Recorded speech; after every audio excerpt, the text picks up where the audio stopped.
the story you are about to hear is true. The names have been changed to protect the innocent. Fatima Cigarettes, best of all king-size cigarettes, brings you Dragnet on both radio and television.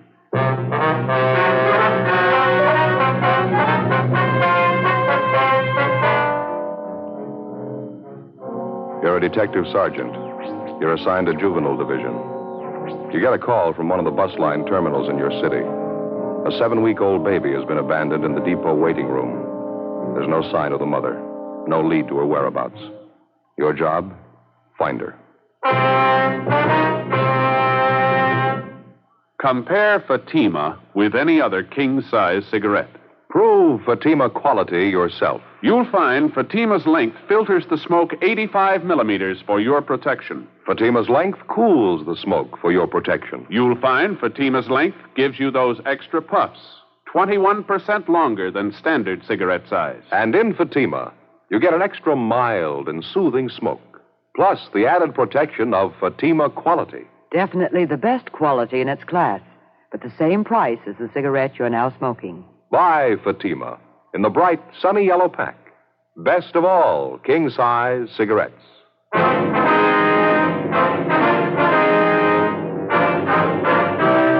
Dragnet, the documented drama of an actual crime. For the next 30 minutes, in cooperation with the Los Angeles Police Department, you will travel step by step on the side of the law through an actual case transcribed from official police files.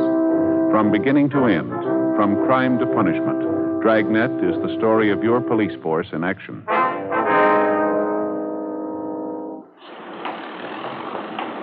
It was Wednesday, August 14th. It was hot in Los Angeles. We were working the day watch out of Juvenile Division. My partner's Ed Jacobs. The boss is Captain Stein, Commander, Juvenile Division.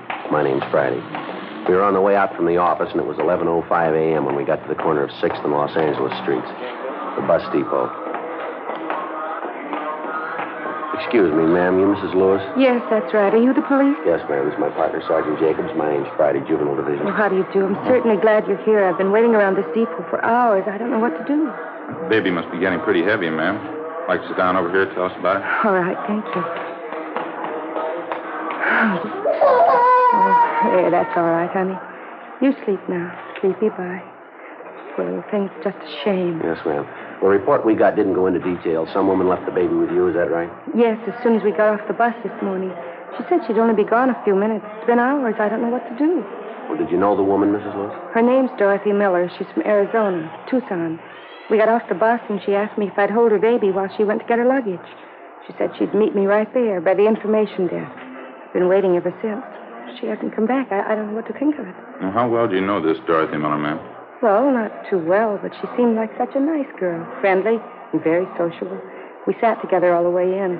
You got on the bus with her, Tucson, is that it? Oh, no. I'm from Cincinnati. I got on the bus there and then went down to Dallas.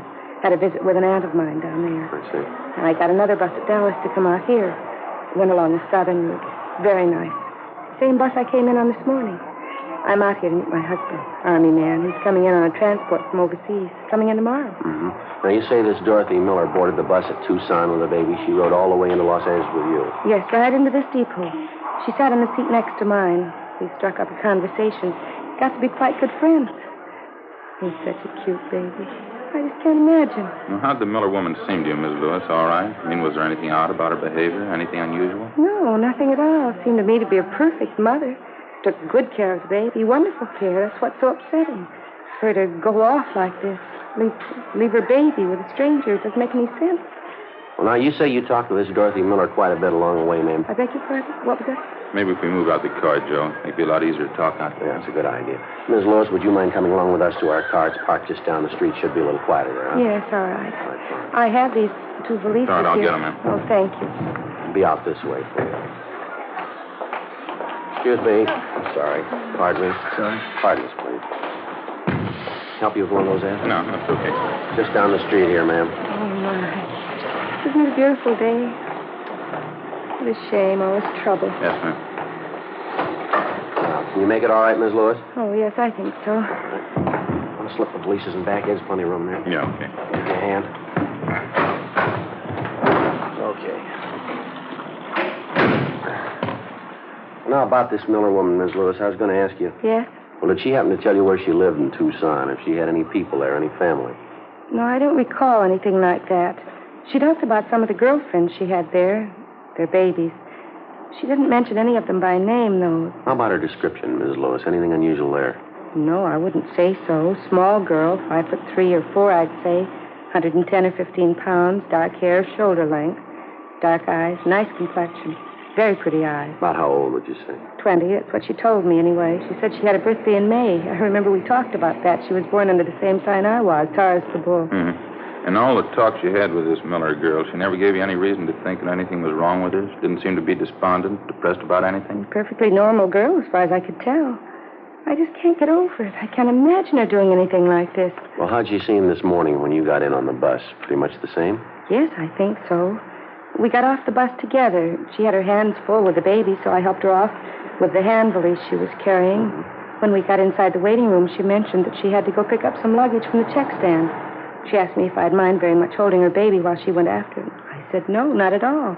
She went around the corner of the baggage stand, and that's the last I saw of her. You checked around the depot, did you? And you had her paid? I talked to everyone in the place. The porters, ticket clerks, information desk, traveler's aid. Not one of them could help. I tried everybody. Oh, there. It's all right now. We'll find your mother. Yes. You try and sleep. Sleep some more now. Wonderful. It's adorable. It's a little boy. She said his name's Stephen. Yes, ma'am. Well, you say you've been waiting around the depot 3 hours. Has the baby been fed? Yes, this hand valise the Miller girl gave me to hold. I found a bottle full of formula in it. The man at the coffee shop warmed it for me. The little fella here finished it off. The way he eats, I guess he'll be wanting some more pretty soon. I guess we better get back in, huh? Yeah, I guess so. I can't imagine it. I just can't imagine it. Ma'am? This little boy, just look at him. Yes, ma'am. Her own baby. So small and helpless. How could she go off and leave him? Well, I guess she had a reason. Must have been important. A 7-week-old baby? What's more important than that?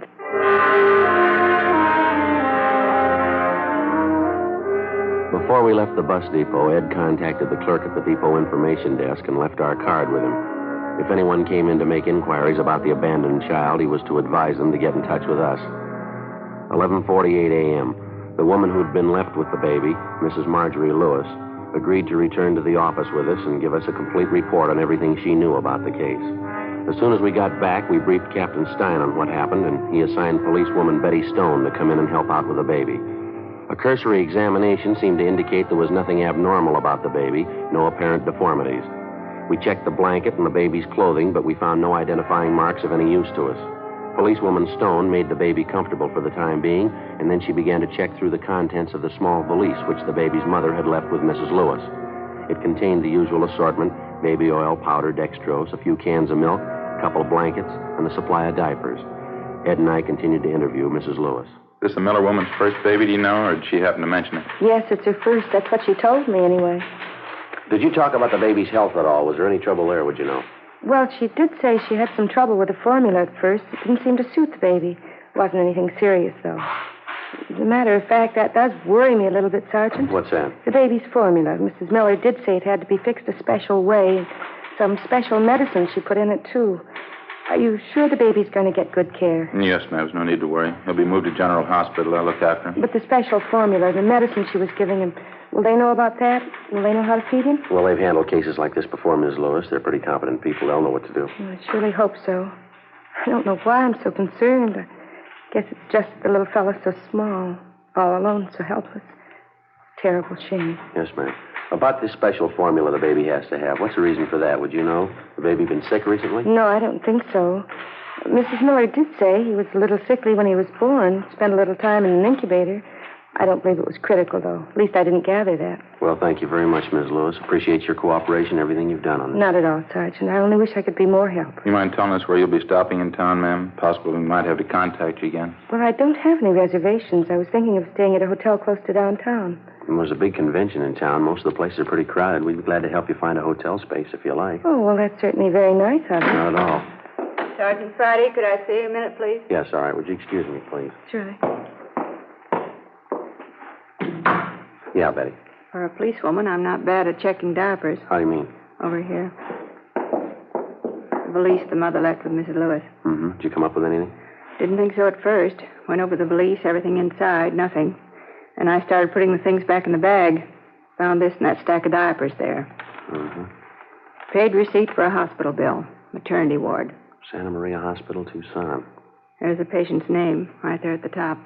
Mm-hmm. Dorothy Miller. 12:30 p.m. A local broadcast and an APB was gotten out on Dorothy Miller. And then we sent a communication to the Tucson Police Department laying out the story for them and asking them to check with the Santa Maria Hospital there for a possible lead on the missing mother. Meantime, the baby was removed to General Hospital. We found accommodations for Mrs. Lewis at a downtown hotel. We dropped her off there, and then we drove back to the bus depot on 6th Street.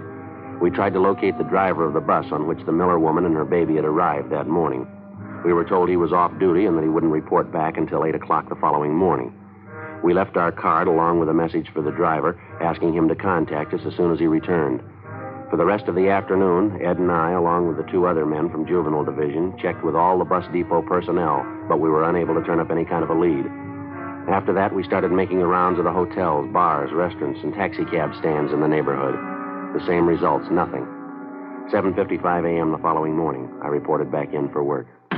Morning, Joe. Hi, Betty. Ed check in yet? Uh-huh. Went out for a minute, so he'll be right back. What do you know? Anything new? Communication for you from the Tucson PD. Kicked back on that query you got off to him yesterday. Think Ed left it in your box. Oh, thanks, Betty. I'll get it. Mm-hmm. Did you see this? Ed showed it to me, yeah. Confirms the fact the woman had her baby in that hospital. Still not much help, though. Yeah, I see. They checked out her last known address in Tucson. She moved. No forwarding address. No line on her relatives or friends. The day the baby was born seems to check out. June 24th. Makes the baby just about 7 weeks old, doesn't it? This part here doesn't make much sense, though, does it? The Miller girl's description? Yeah. Ms. Lewis said Dorothy Miller was small and dark, long dark hair, dark eyes. People at the hospital describe her as being blonde, fairly tall, blue eyes, long blonde hair, about 29, 30 years old. Mrs. Lewis said the Miller girl just turned 20, didn't she? Yeah, that's what she said. Sure doesn't figure. A little too much to write off as coincidence. 2 Dorothy Millers having babies. Same day, same hospital. No, I just happen to think this description of the Miller girl. Uh-huh. Fairly tall, long blonde hair. Ms. Lewis has long blonde hair, hasn't she? Benny? Oh, hi, Joe. Hi, what's doing? That bus driver we wanted to talk to, the one who drove the bus Dorothy Miller and the baby came in on yesterday? Yeah. That description Ms. Lewis gave us of Dorothy Miller? Mm-hmm. Driver doesn't remember anyone like that on his bus. He remembered Ms. Lewis, though. She didn't get on the bus at Dallas. She didn't sit next to a young girl with a baby either. Driver says he's sure of it. Well, and what's the pitch? Ms. Lewis got on the bus at Tucson. She had a baby in her arms.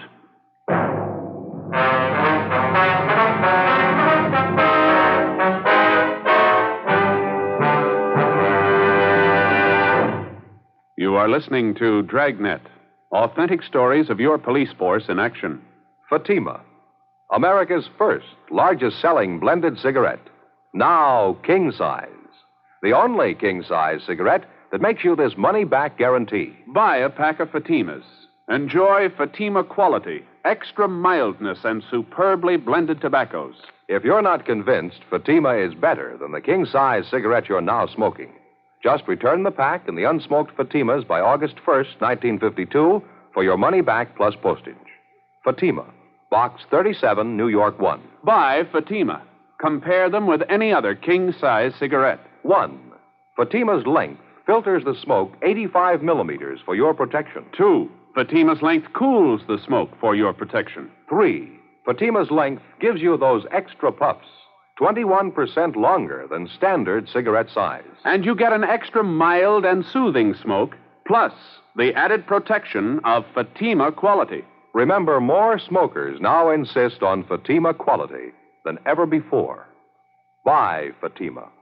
In Fatima, the difference is quality. Best of all, king-size cigarettes.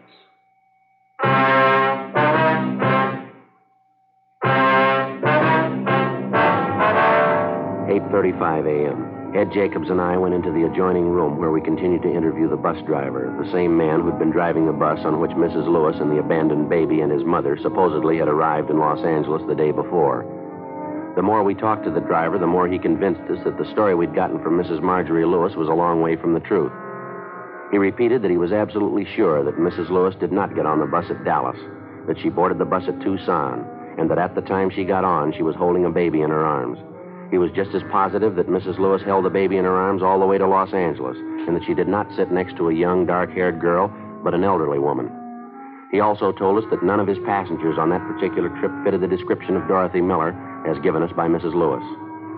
8:50 a.m. Before the bus driver left, we got his address and a phone number where we could get in touch with him if necessary. 9:05 a.m. Ed and I got in the car, drove to the downtown hotel where Mrs. Lewis was staying, and called her room from the phone in the lobby. She told us that her husband, Army Captain Walter Lewis, had arrived in from overseas earlier that morning and checked in at the hotel. I asked her if her husband was with her, but she said no. He was downstairs at the hotel barber shop. Ed and I got in the elevator and went up to see her. Outside and down in the street, you could hear the sounds of a parade passing by. It was American Legion Convention Week, the traditional parade. Some parade, isn't it? Yeah, it's beautiful. Oh, good morning, officers. Come in, please. Thank you. Thank you very much, ma'am. What happened? Did you find out anything? Well, a few things, ma'am. We've been checking around. 2 or 3 more questions we'd like to ask you, if you don't mind. Well, no, not at all. How's the baby? Are they taking care of him? Is he all right? Yes, ma'am. He's fine. We checked at the hospital. He's doing real well. Oh, I'm glad. And the Miller girl, Dorothy Miller, did you find out anything? We haven't been able to locate her. No trace of her at all. That's why we're here, Miss Lewis. A few things we'd like to have you straighten out for us. Well, I'll do anything I can to help. I think I already told you everything I could remember about the girl. Well, now, we're going to be honest with you, Miss Lewis. We don't think you're telling the truth. What? Well, I don't understand. We talked to the man who was driving the bus you came in on yesterday, the same bus you say Dorothy Miller and her baby were on. Yes, that's right. Well, the bus driver couldn't remember the Miller girl. Told us none of his passengers even came close to her description. Well, there was quite a few people on the bus. I guess you can't blame him for not remembering her. He remembered you, Miss Lewis. You were sitting near the front of the bus. He doesn't remember anyone with a baby sitting next to you, though. I guess he made a mistake. He can't remember everything. Well, he said you were holding the baby. I don't understand this. What is it you're trying to find out? Well, when we talked to you yesterday, you told us that you got on the bus at Dallas. Isn't that right? Yes, what would that have to do with it? Well, the bus driver says you got on at Tucson. You seem to remember it pretty well. He says when you got on the bus, you were holding a baby in your arms. Well, that's silly. He's wrong. He must have me confused with somebody else. I don't see how, ma'am. He says you were the only woman on the bus with a baby. What's the point of this, Sergeant? I don't understand any of this. Well, frankly, neither do we. I don't know why you're lying to us about this, but apparently you are. You're wrong. I'm not lying. It happened just the way I told you. The girl gave me the baby to hold, and then she disappeared. There's no reason for me to lie about that. We found a receipt for a hospital bill in that valise with the baby's things in it. The receipt was made out to Dorothy Miller. Well, that proves it, doesn't it? She was on the bus with me, and her baby was with her. The check was made with the hospital at Tucson. They remembered the name Dorothy Miller. She gave birth to a baby boy about 7 weeks ago. She wasn't the same girl you described to us, though. Description wasn't even close. Well, then it must be a mistake. I guess somebody made a mistake. I can't understand any of this. Well, they sent us back a description of the Dorothy Miller who stayed at the hospital. She was a fairly tall woman, long blonde hair, about 29 or 30. Yes? Description fits you, Miss Lewis. Fits almost perfectly. Well, it's wrong. It has to be wrong. The whole thing's a mistake. I beg your pardon? I say the whole thing is a mistake. It has to be wrong. No, I don't think so, ma'am. Why don't you tell me? What do you think? Tell me, please. There is no Dorothy Miller. There never was. There's no such person, ma'am. That's what you really think? I invented it? I made it all up? Did you? And the baby? What about him? There's no Dorothy Miller. What about the baby? I don't know. Do you want to tell us? Ms. Lewis? Yes. Yes. Miss Lewis, can I get something for you? Thank you. I'm all right. I suppose I knew it would happen sometime. I tried not to think about it. Yeah? When you called from downstairs, I knew you'd found out. That's why you asked if my husband was with me, isn't it? You didn't want to embarrass me. We wanted to give you a chance to tell your side of the story. Thought maybe you wanted to keep it from your husband. No, it doesn't matter. I'll tell him. He'll be back in a few minutes. He can do anything he wants. I won't blame him. He'll pack his bags and walk out and leave, and I won't blame him. All right, you want to tell us about it? Well, I think you know. It's my baby. My own baby, and I couldn't keep him. There wasn't anything else to do. Nothing. My own baby. You made up the whole story about the girl, Dorothy Miller, her leaving the baby with you? Miss Lewis? Such a beautiful day, isn't it? Big crowd for the parade. They lined all the way up the street. You must have had a reason for it, Ms. Lewis, giving your baby away. Now, do you want to tell us about it? Yes, all right. Won't make any difference. It's done. It's all done. My husband I'm thinking about, Walter. I'm going to have to hurt him, and I don't want to hurt him. I don't know how I'm going to tell him. Tell him what, ma'am? I tried to make him understand. All the time before he left for overseas. It was almost 2 years ago. I tried to make him understand. He wouldn't listen. He didn't believe me. He thought I was fooling. Yes, ma'am. I love him, Sergeant. I tried to explain. I didn't want to be alone, having him away all the time. I knew there was going to be trouble. I knew it. I didn't want to be alone. He didn't understand. He only said I was fooling. Yes, ma'am. He left for overseas in October, Walter, almost 2 years ago. I went down to Wilmington. I saw him leave on the boat. I stood there and watched him go. I wasn't going to see him. 24 months. I wouldn't see him. No children, no family, just a 2-room apartment. If he only believed me. If he only would have taken me with him. Where were you living at that time, ma'am? Up the coast, just this side of Santa Barbara. I told Walter I couldn't be alone. I needed something. If he only had children, if he'd only taken me with him. It didn't have to be this way. He could have taken me with him. He could have arranged it. He wouldn't. He left me here alone. I tried to tell him. He left me here alone. Yes, ma'am. I took it for a year, a whole year.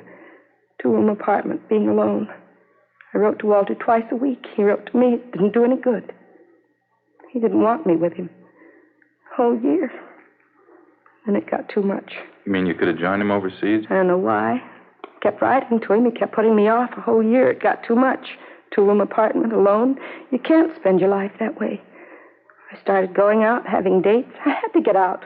Started going to parties, different people. Guess I drank too much. Didn't want to be alone. Guess I always drank too much. Mm-hmm. There's one party. Don't even remember who I went with.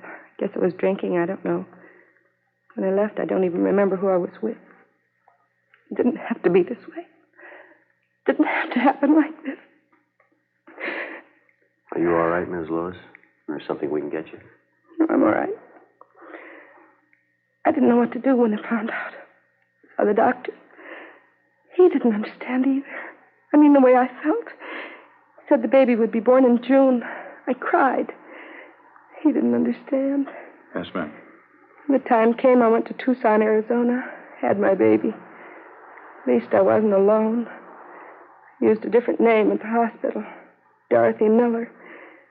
Maybe it wasn't Walter's baby, but it was mine. It was mine. I thought at first it wouldn't make much difference, but it did, though. It did. Yeah? I knew what it'd mean. I loved Walter. I still love him. But if he found out I knew what it would mean, I couldn't even think about it.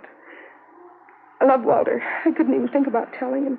So you figured on giving up the baby, huh? Giving him away, is that the idea? I can't tell you how many times I worked it out in my mind, day after day. I almost went crazy with it. Walter or the baby, which one? I finally decided Walter. Don't you think it's fair? Don't you?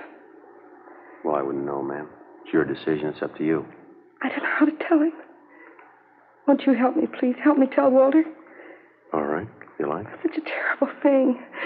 I mean, to make a choice when you have to hurt somebody. To have to choose between the two of them. One of them has to be hurt. Ma'am? My husband or my baby. Which one?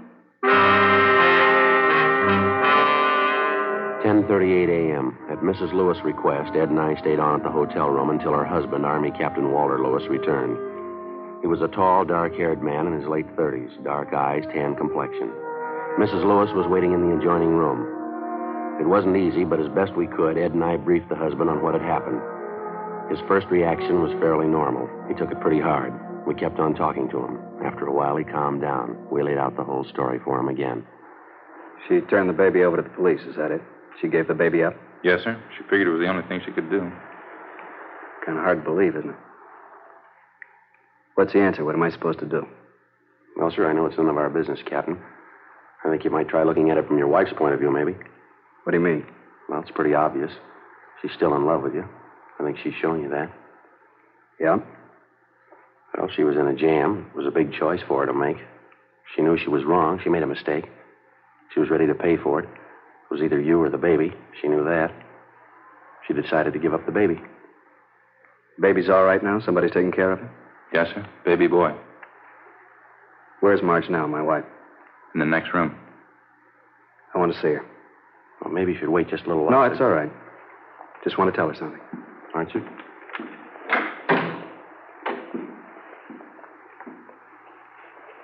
Marge? What can I say, Walter? Sorry. Sorry, there isn't anything else I can say. You don't have to say anything, Marge. You can do what you want. I won't blame you. Got a right to do anything you want. I just want to tell you, Walter, I love you. And I'm sorry. I'm sorry. Sit down, Marge. Come on, sit down. I won't blame you, Walter. Anything you do, I won't blame you. It's going to be all right, honey. Nothing to cry about. Everything will be all right. Try and take it easy, dear. You got a little mistake here. I guess I made my share of it. It'll all work out. Officer? Yes, sir. I'd like to ask you a favor. You got a car downstairs? Yes, sir, we do. Wonder if you'd mind dropping us by the hospital. I'd like to see my son.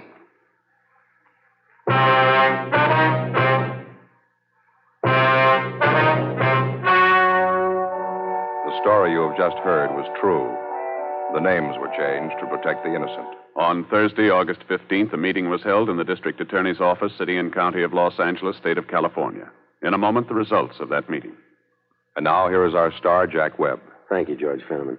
Friends, you've just heard the 130th consecutive Dragnet broadcast for Fatima. Now, the only reason we're able to bring you these programs is because so many of you have switched to Fatima. If you haven't tried Fatimas yet, I wish you'd do this. Buy a pack and compare them with the king-size cigarette you've been smoking. You'll find Fatima gives you an extra mild and soothing smoke. You'll like Fatima's better flavor and aroma. What's more, I kind of think you'll agree with me. Fatima's the best of all king-size cigarettes.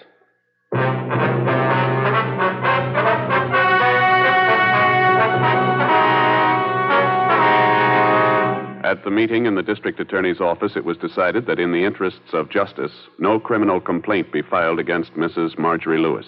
The baby was released to the custody of her and her husband.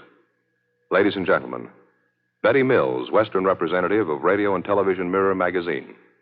The editors of Radio and Television Mirror are happy to announce that in the annual awards poll conducted by Radio and TV Mirror magazine, American radio listeners from coast to coast have voted Dragnet their favorite program of its type for the second consecutive year. In addition, the nation's radio listeners have voted Jack Webb their favorite dramatic radio actor. Thank you very much, Betty, on behalf of our cast, our entire production staff, and myself. Be sure to read the feature story about Jack Webb in the current issue of Radio and Television Mirror magazine, now on the newsstands. You have just heard Dragnet, a series of authentic cases from official files. Technical advice comes from the Office of Chief of Police W.H. Parker, Los Angeles Police Department.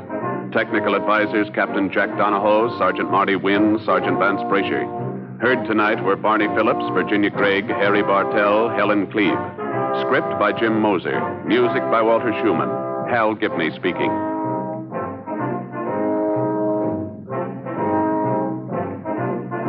Fatima Cigarettes, best of all king-size cigarettes, has brought you Dragnet, transcribed from Los Angeles.